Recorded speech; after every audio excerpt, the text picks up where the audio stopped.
Tips of Music and Makeup, or if you are new around here, welcome here. Glad to have you. Today, I thought rather than bringing you a Tip Tuesday, we would briefly discuss a few makeup and skincare items that if they were not already in my collection, I would purchase. Some of these I may be looking at restocking come the sale, and just generally products that I think are worth the money. It would be nice to get them with that extra 10 to 20% off depending on your tier. So keep in mind that I am in my mid to late 20s. I have a dry skin type. There's acne prone, but I am also prone to texture. Something I really have been enjoying that is a pretty penny. This is the Hourglass Veil Translucent Setting Powder.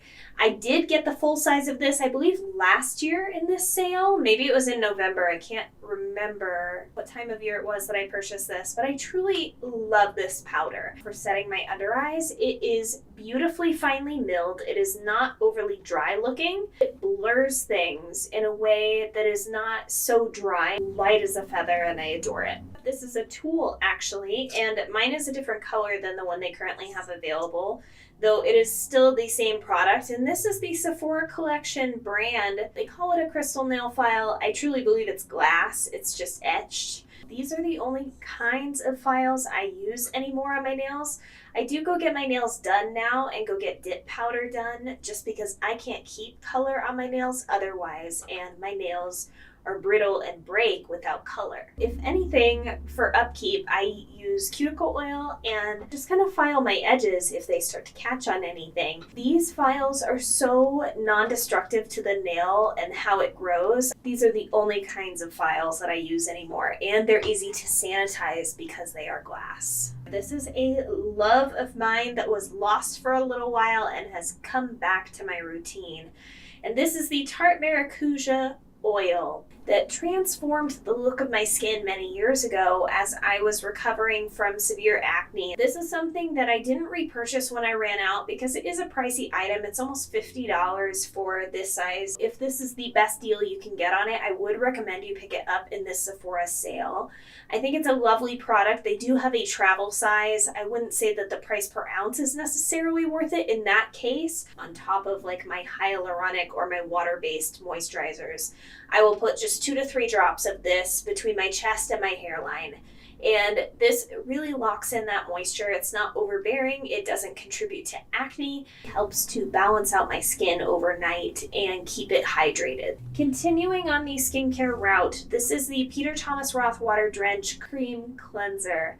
This is a beautiful non-stripping formula that is really, really nice for morning and evening. And depending on how low I am in here, I may pick up another one of this cleanser because it is my favorite. This is a little bit of a bittersweet moment because last I checked, it is sold out online.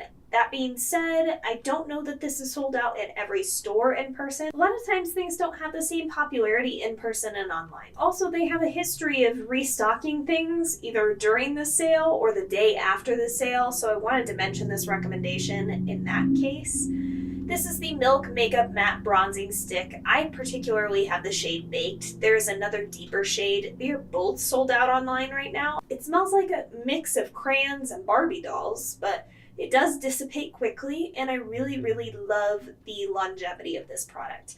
It's $20-some for a full ounce of product, and I've been using this for months and have barely made a dent. I've hardly had to crank it up, and I've just now started to see the hole in the middle because it's like a chapstick mechanism. You're bound to see that eventually. I would recommend it if you are at all interested in cream bronzers. The Laura Mercier highlight in the shade 01. If you are fair, if you have texture, if you have mature skin, particularly on the medium to light end of the spectrum, this is a beautiful, beautiful highlighter.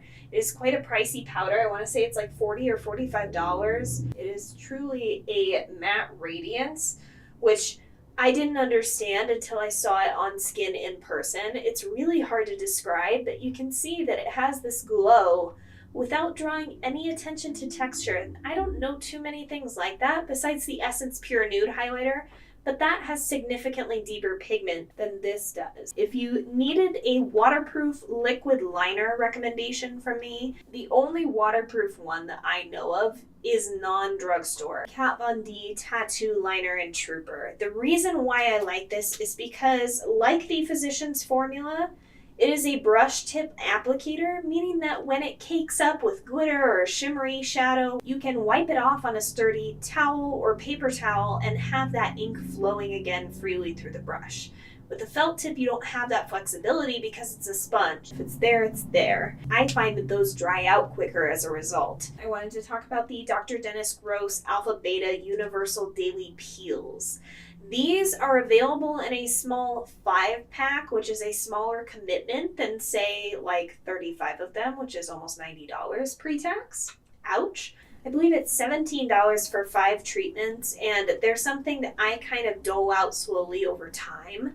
Rid your skin of any excess texture once in a while to just kind of unearth that beautiful fresh skin, and your makeup goes on smoother. It's a really nice thing. Now, don't forget to use your SPF the next day. If you look at any of my other skincare videos that's not exclusively PM, you will find my favorite SPF of choice if you look at empties, anything like that. If I did not already have it, and I did not want the Dr. Dennis Gross, but I did want a chemical exfoliant of some sort, and I didn't want a financial commitment, try out The Ordinary's 30% AHA plus 2% BHA peeling solution. The Ordinary's dupe for the Drunk Elephant Sukari Baby Facial.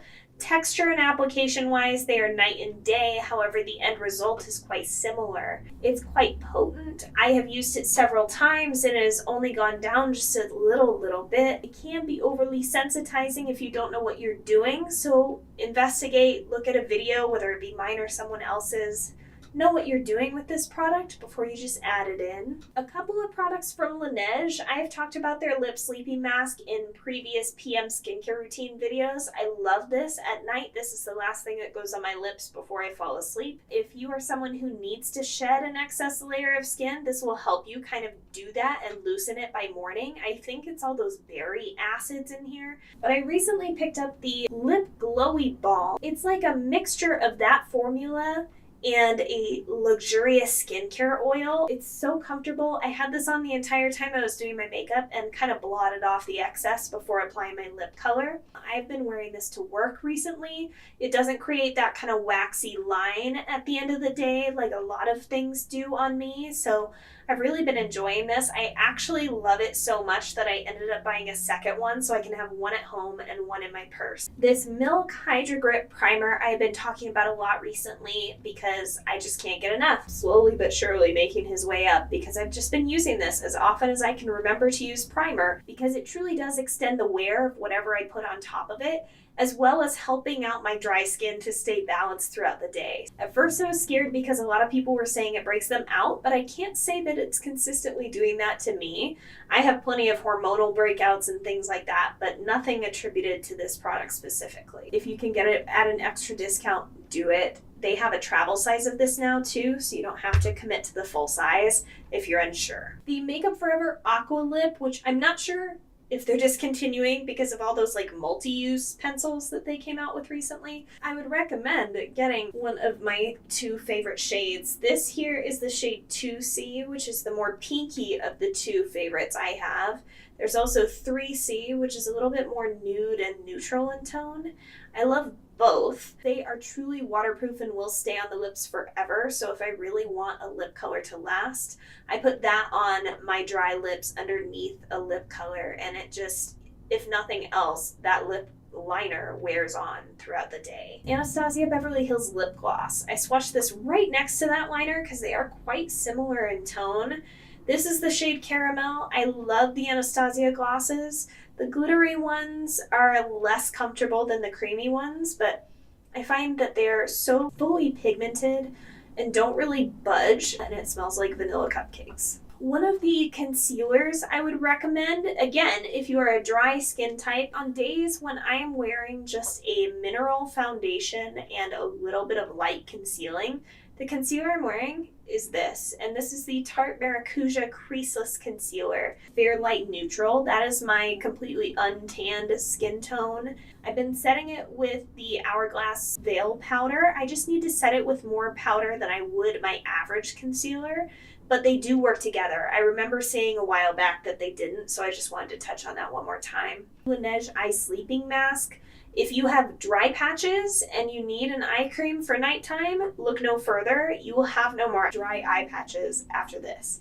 I will say that the ceramic ball applicator is quite generous, so I kind of wipe off some excess product on the inside of the lip when I first apply it and then go back for it when I'm ready. Otherwise, I kind of slather too much in one area. It truly is the product that keeps on giving at almost a full ounce. So it's not too expensive for what it is, but if you can get it at an extra discount, why not? And if it's something where you guys want to know what's in my cart for this upcoming Sephora sale, let me know in that comment section. I will totally tell you guys what I'm looking at purchasing, though I do claim the right to change it between now and then because I'm notorious for that. I will think I know what I'm buying and then change at the last minute. Tell me what you guys are planning on purchasing in the Sephora sale down below.